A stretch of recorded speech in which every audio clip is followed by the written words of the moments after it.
कार्य नहीं है। अपने पेट भरने के लिए तपस्वी पक्षी भी सारा दिन भ्रमते हैं। उसी तरह वह व्यक्ति है जो परमार्थी कार्य नहीं करता। परमार्थी कर्म सर्वश्रेष्ठ सेवा जीव कल्याण के लिए किया कर्म है।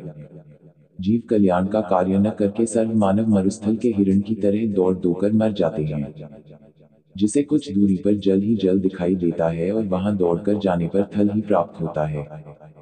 फिर कुछ दूरी पर थल का जल दिखाई देता है, अंत में उस हिरण की प्यास से ही मृत्यु हो जाती है। ठीक इसी प्रकार जो प्राणी इस काल लोक में जहां हम रह रहे हैं, वे उस हिरण के समान सुख की आशा करते हैं जैसे निसंतान सोचता है संतान होने पर सुखी हो जाऊंगा। संतान वालों से पूछे तो उनकी अनेकों समस्याएं सुनने को मिलेंगी। निर्धन व्यक्ति सोचता है कि धन हो जाए तो मैं सुखी हो जाऊं।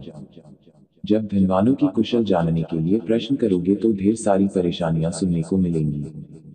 कोई राज्य प्राप्ति से सुख मानता है, यह उसकी महाभूल है।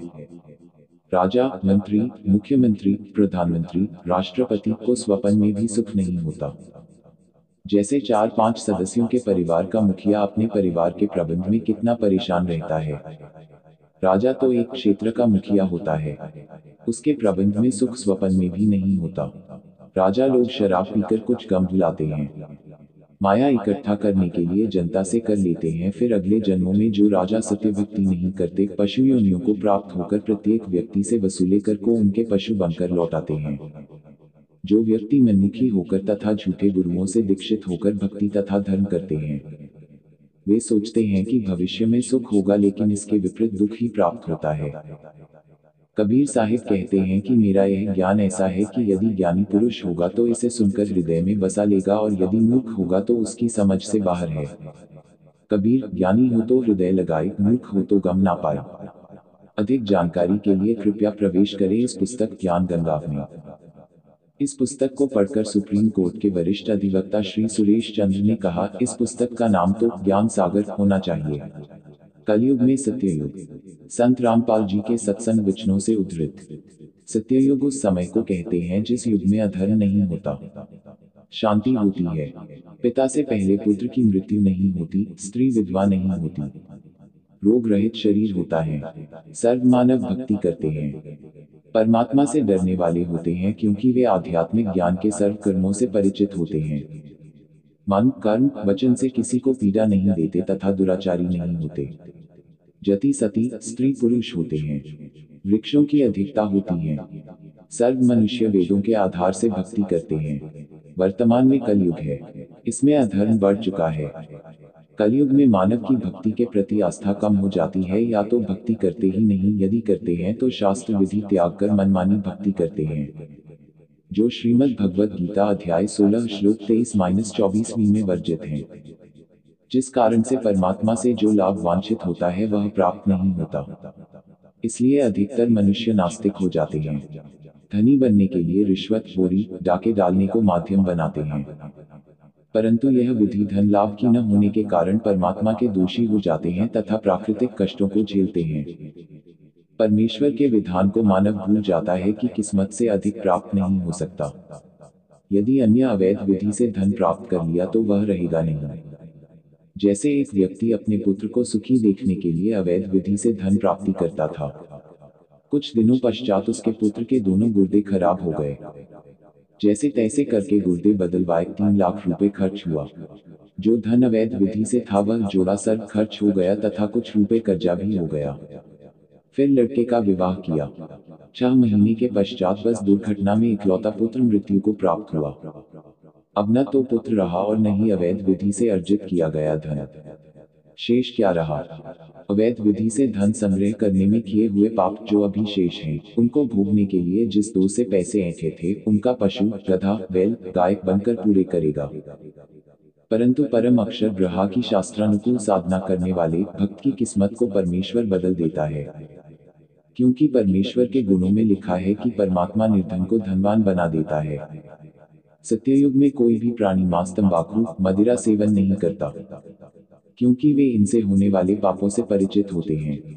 मांस खाना पाप है। एक समय एक संत अपने शिष्य के साथ कहीं जा रहा था। वहां पर एक मछियारा तालाब से मछलियां पकड़ रहा था। मछलियां जल से बाहर तड़फ धोकर प्राण त्याग रही थी। शिष्य ने पूछा, है गुरुदेव, इस अपराधी प्राणी को क्या दंड मिलेगा? गुरुजी ने कहा, बेटा, समय आने पर बताऊंगा। 4-5 वर्ष के पश्चात दोनों गुरु शिष्य कहीं जाने के लिए जंगल से गुजर रहे थे। वहां पर एक हाथी का बच्चा चिल्ला रहा था।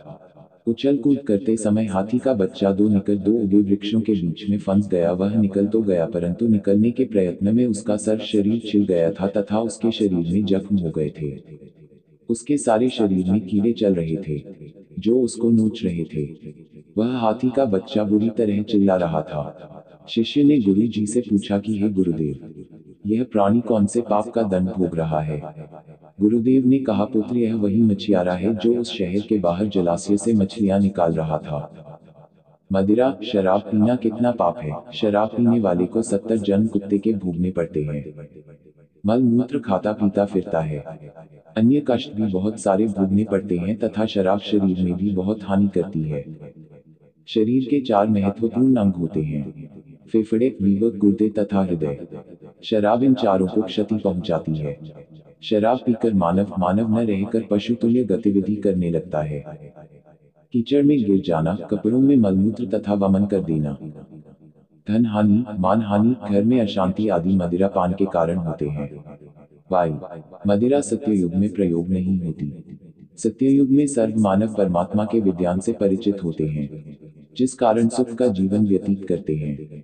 गरीब मदिरा पीवे कड़वा पानी, 70 जन्म स्वान के जानी। दुराचार करना कितना पाप है। पर द्वारा स्त्री का खोले, 70 जन्म अंधा हो डोले। पूज्य कबीर परमेश्वर जी ने बताया है कि जो व्यक्ति किसी परस्त्री के साथ दुष्कर्म करता है तो वह 70 जन्म अंधे का जीवन भोगता है। बुद्धिमान व्यक्ति ऐसी आफत कभी मोल नहीं लेता। मूर्ख ही ऐसा कार्य करता है। जैसे आग में हाथ डालने का अर्थ मौत मोल लेना है। जैसे कोई व्यक्ति किसी अन्य के खेत में बीज डालता है तो वह महामूर्ख है। बुद्धिमान व्यक्ति ऐसा कभी नहीं कर सकता। वैश्यागमन को ऐसा जानो जैसे कुरुड़ियों पर गेहूं का बहुमूल्य बीज का थैला भरकर डाल आए। यह क्रिया बुद्धिमान व्यक्ति नहीं कर सकता, या तो महामूर्ख या शराबी निर्लज अर्थात घंट व्यक्ति ही किया करता है। विचारणीय विषय है कि जो पदार्थ शरीर से नाश होते हुए आनंद का अनुभव कराता है, यदि वह शरीर में सुरक्षित रखा जाए तो कितना आनंद देगा।